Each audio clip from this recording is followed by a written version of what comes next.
الشارع يلتقي وفد من الطائفة الدرزية في قصر الشعب. هذا اللقاء بعد تصريحات نتنياهو بإخلاء الجنوب السوري من مقاتلو سوريا، طبعا الجيش العربي السوري. الآن مظاهرات وغيرها رافضة لهذا التصريحات من نتنياهو.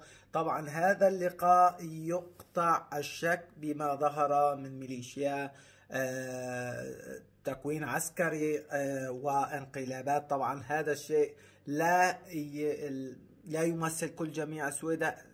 هناك فصائل تحت حماية أو مشتركة مع الجيش العربي السوري، وهناك فصائل يعني تريد زرع الفتنة والاقتتال الداخلي. وهذا طبعا هذه الميليشيات مثلها مثل قسد الإرهابية في الشمال، ولا تمثل الشعب السوري. الله يحفظ سوريا. احفظوا وانشروا هذا الفيديو.